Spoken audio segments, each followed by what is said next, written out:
¿Qué tal? Muy buenas a todos, bienvenidos a una nueva clase de Planea tu Libro. El día de hoy vamos a tratar el tema narrador una vez más, pero ahora desde el punto de vista de la especie a la que corresponde. Es algo muy raro hablar de esto y tal vez nunca se lo hayan planteado, entonces vamos a ver cómo pueden aprovecharlo al momento de narrar. Comenzamos.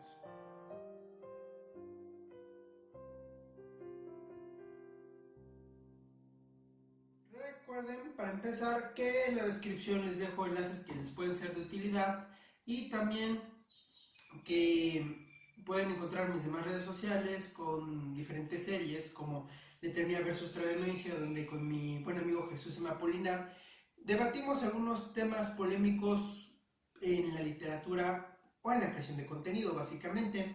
También Mentes Paso a Paso, donde analizo varios personajes en su desarrollo psicológico. Mi Instagram, Demencia de Lobo, donde van a ver algunos dibujos que yo mismo hago. Y bueno, una vez más, este tema, bueno, es parte de la serie del narrador, petición de mi amiga y maestra de teatro. Y en esta ocasión vamos a ver cómo puedes narrar dependiendo de la especie que le hayas dado propiamente a este narrador. Bueno, primero les voy a explicar el concepto de este tema. Y es que no es lo mismo ver algo desde el punto de vista, pongamos el ejemplo, de un perro a un humano. Incluso no es lo mismo que yo te describa un objeto. Si yo no puedo percibir colores, si yo percibo más colores que los que percibiría un humano.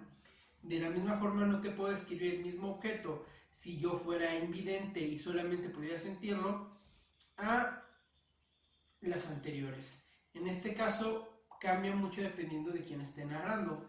Incluso si ustedes usaran, por ejemplo, un topo en las profundidades de la tierra, percibiría diferente su entorno y entendería de su propia manera la historia. Entonces esto normalmente no se usa, realmente muy pocos son los que le aplican. ¿Por qué? Porque incluso cuando toman un trapo para narrarte, suelen hacer lo mismo que el primero o el último aspecto que vamos a ver el día de hoy. Un aspecto sería que fuera un humano. ¿A qué me refiero? La descripción vista desde la perspectiva de un humano es muy fácil, simplemente lo narras como tú querrías oírlo o como tú quisieras expresarlo. ¿Por qué? Porque sabes los sentimientos que tiene, las sensaciones que puedes percibir, etc. Y pones una ideología, una moral, un pensamiento como cualquier humano. Vamos a andar de hecho en lo de moral o de ideología en el siguiente capítulo, donde hablemos del lugar del personaje que ocupa tu narrador. Ahora, es fácil de desarrollar por ese aspecto, pero es importante que le des una personalidad individual, que lo definas no como cualquier persona, para que se distinga ese narrador, para que sea más atractivo y llame la atención. ¿Por qué les digo que normalmente, aunque sea un trapo, un castor, un muñeco, lo que sea, suelen narrar desde este punto de vista? Porque, por ejemplo, si yo hablo desde el punto de vista de un animal o de una planta, que es una visión interesante, tiene ciertas limitantes una planta o un animal, una forma de percibir de acuerdo a sus necesidades. Para entender un poco más esto, les recomiendo que vayan a la serie de cómo planear una especie en este mismo canal. Entonces tiene diferentes necesidades. Si yo narrara y me referiría a una pelota desde el punto de vista de un perro, sería natural que en la narración yo esté ansioso y alegre. Si narro vamos a decirlo así, una aspiradora desde el punto de vista de un gato, podría considerarlo un monstruo, algo que da miedo, que lo está atacando o algo así. Por lo cual, si yo simplemente digo una aspiradora, una pelota, y resulta que es un perro o un gato, no estoy aprovechando para nada la especie que estoy usando, simplemente la estoy poniendo como excusa, pero estoy narrando ya sea desde el punto de vista de un humano o de Dios. Por eso, al utilizarlos de una perspectiva interesante, puede ser divertida o temerosa, ya que si yo describo algo que le tiene miedo algún animal, o por ejemplo, si yo la cortadora de pasto la narro desde el punto de vista del pasto, podría sentir miedo porque sentía que me van a decapitar. Algo que si simplemente pasa y ya, pues no daría esa función, simplemente sería una excusa. Por ello es importante conocer bien la especie a la que estés usando, en el caso de un animal, de una planta, porque aunque no necesitan tanto desarrollo, no necesitan del todo tener una personalidad, una opinión, vamos a decir así, una religión, sí necesitan tener alguna característica propia de ellos que al momento de oírla o leerla o verla, lo identifique inmediatamente y si no sé en ese momento qué es lo que está haciendo, diría, ¿por qué actúa como un perro? ¿Por qué actúa como un gato? Y posteriormente entiendo, si es un gato y es un espiador, si es un perro y es una pelota. De hecho, les voy a dejar en la descripción 2 videos de un youtuber llamado Homosu, donde habla justamente, usa ese tipo de narración para 2, digamos, relatos cortos de SCP. Para quien no lo sepa, es una agencia ficticia que reúne todo lo raro, peligroso para la humanidad. Y hay 2 artículos que se escribieron desde ese punto de vista. Se los voy a dejar en la descripción para que vean realmente cuál es la diferencia al narrarlo de un humano a un animal. También pueden ustedes usar a un ser fantástico como su narrador. Esto tiene diferentes ventajas, ya que la personalidad es muy moldeable, debido a que ustedes no tienen un parámetro en la realidad de cómo es ese ser fantástico, aunque haya varias leyendas, pueden exagerar ciertos aspectos y usarlos a su conveniencia. Exagerar, por ejemplo, en el caso de un vampiro que constantemente diga, sangre, o situaciones por el estilo. Ese tipo de cosas son muy moldeables para cualquier situación que ustedes quieran y ser un factor cómico o un factor de generar una cercanía, un miedo o demás, sin necesidad de sonar verosímiles, porque es un ser fantástico, realmente no existe. Obviamente sí que tenga concordancia, que maneje un patrón y que el personaje que está narrando, en este caso podría ser un vampiro, un hombre lobo, etc., sepamos cómo es, que realmente hay una construcción. Por lo tanto es importante en estos casos que ustedes construyan bien ese ser fantástico. Este tiene algunas ventajas sobre el anterior, ya que está completamente a su merced de esa construcción. No está del todo controlada por la realidad. Obviamente, si ustedes hablan de un vampiro chupasangre y resulta que en el aspecto de su vampiro consume orina, va a generar un efecto gracioso o contradictorio a los espectadores. De hecho, puede ser incómodo o desagradable. Si ustedes ese es el efecto que quieren causar, adelante. Si no lo buscan, también consideren las cosas más coloquiales que se conocen de esa especie. Obviamente, si ustedes usan una especie que ya tiene una base, si la inventan desde cero, bueno, tienen libertad completa. Y es una gran ventaja por ese lado, aunque puede costar un poco al momento de desarrollarlo.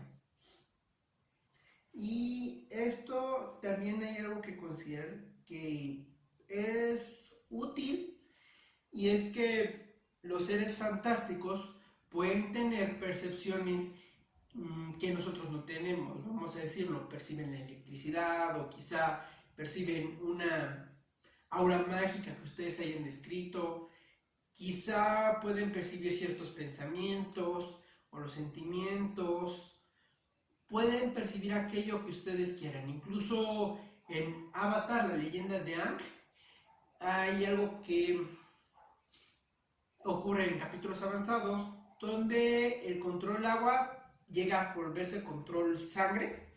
Lo maneja Katara porque le enseña una viejita. Entonces logra usar a los demás humanos como maniquíes. Esto pues no es parte de narrar, pero el hecho de que perciba la sangre, bueno, es un sentido extra que ustedes pueden agregar. Anteriormente ya les mencioné que hay que considerar los sentidos para el narrador.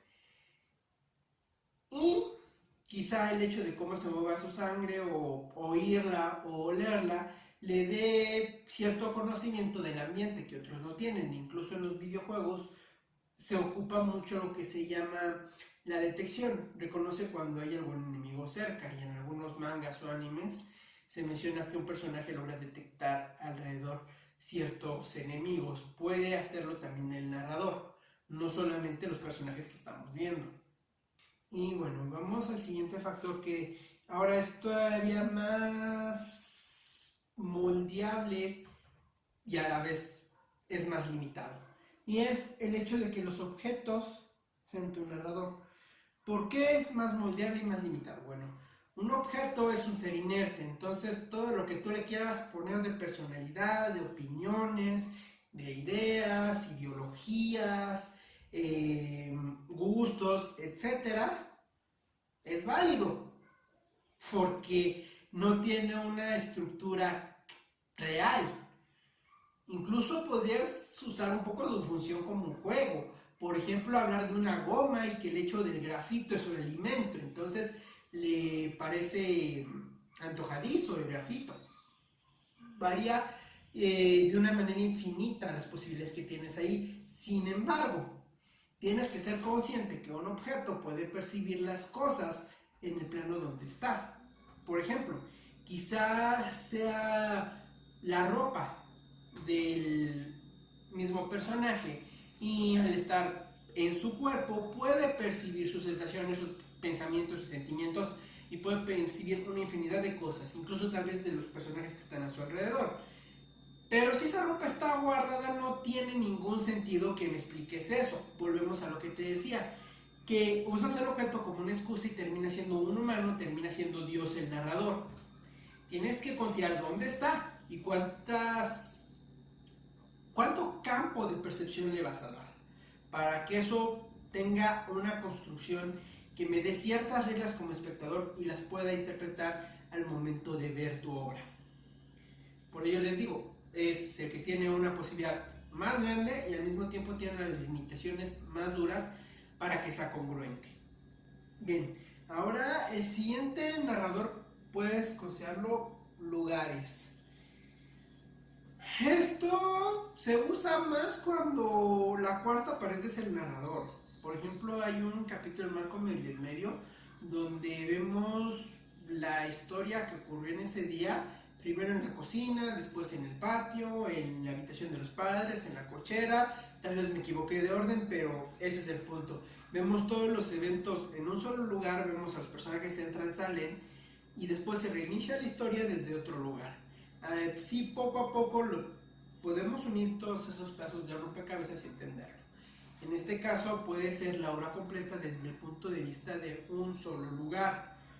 Claramente lo que se percibe está ya delimitado. Ahí no tienes que pensar tanto cuánto vas a limitar o no, porque ya está delimitado al propio lugar. También se usa cuando una casa te suele decir lo que ha pasado dentro de ella, y esto puede ser algo muy interesante si cuando tú construyas la personalidad de ese lugar realmente se ven reflejados los factores ambientales, lo que ha vivido. Por ejemplo, si tú pones la casa de varias historias de terror, tiene fantasmas y demás, hubo asesinatos, como un personaje feliz y que nada más te va a contar la historia, no entra en la verdadera historia. Volvemos al ejemplo, se vuelve Dios. Pero los eventos que pasen en un lugar afectan ese lugar. Entonces, si esta casa ya me narra las cosas en una forma más sombría o triste o agresiva, podría entender justamente cómo esos eventos que ocurrieron ahí fueron los que construyeron las emociones de esa casa. Vamos a decir que es un ambiente natural, quizás es un bosque que después se vuelve desierto. Entonces, muy probablemente me va a narrar muy triste, muy débil, agotado. Si en cambio es una montaña, un lugar gélido, sería conveniente tal vez un habla fría por el mismo clima que hay ahí. Por ello, eso te va a facilitar las cosas al momento de crear una personalidad. El tomar en cuenta qué pasó dentro de esa limitación y cómo pudo afectar a ese ente. Todo lo demás, cómo piensa y qué ha pasado en él, es igual. Es algo que puedes tú mismo inventar y va a ser factible por ser un objeto. Y como te decía, a diferencia de los objetos, es fácil delimitar qué campo va a abarcar. Obviamente esto te puede generar ciertos sesgos si hay historia que ocurre fuera del ambiente. Tienes que tener cuidado para dejar los suyos argumentales al mínimo, que ya sea por los diálogos de tus personajes, por los eventos o demás, se puedan interpretar lo que ocurrió que el narrador no pudo percibir. ¿Por qué? Porque está fuera de él. Eso es algo que tienes que cuidar, al menos de que propiamente te convenga generar esos sesgos. Por ejemplo, para ver un final abierto o para generar una controversia de quién era el bueno y quién era el malo. Es otro detalle donde puedes usar esa limitante como una misma herramienta.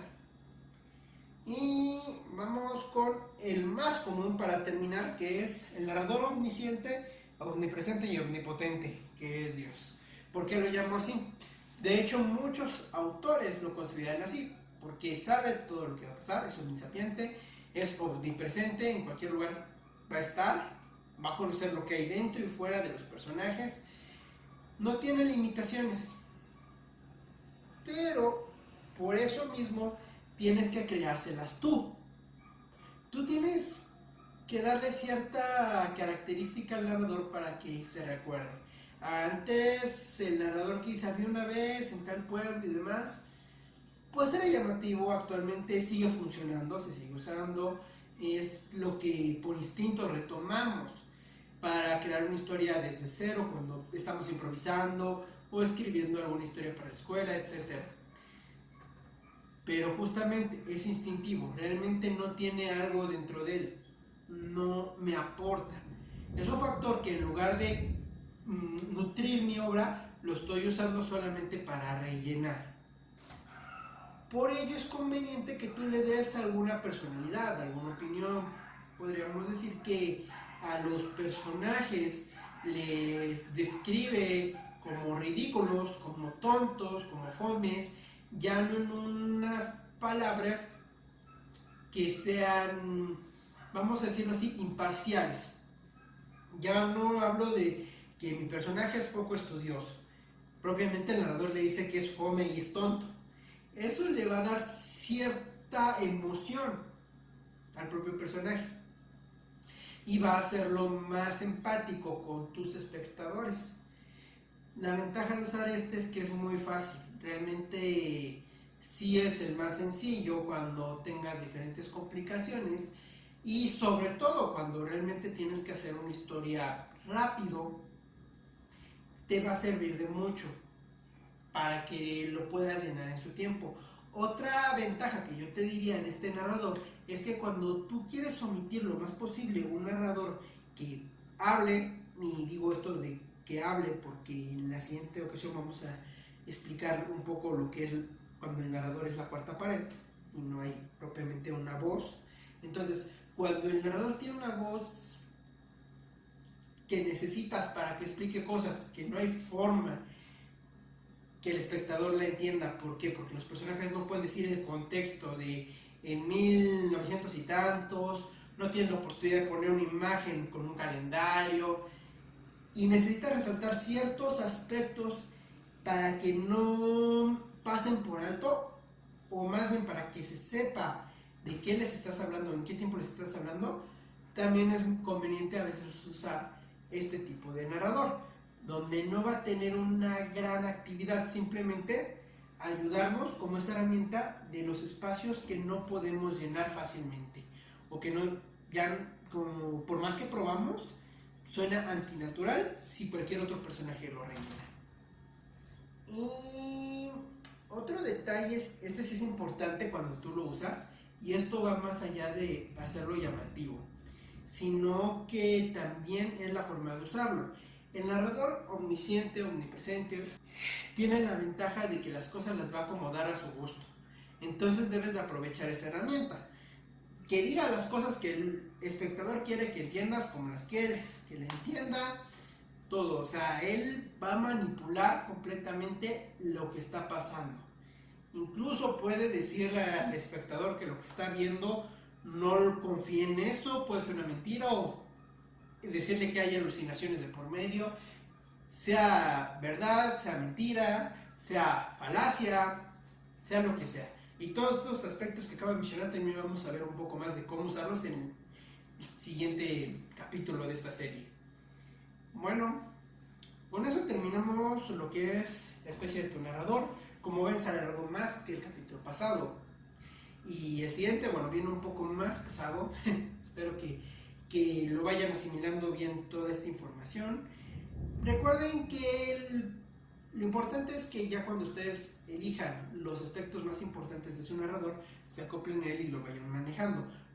Solamente estas son formas de usarlo, ventajas, limitantes y demás. Pero el que ustedes elijan realmente es cuestión de comodidad.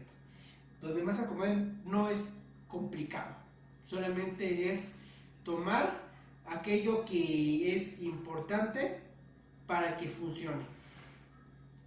Bueno, recuerden que si este video les fue de utilidad, darle like y compartirlo a todo aquel que crea que les sirva. Revisen, repito, la descripción para todas mis redes y los videos extras que les dejaré.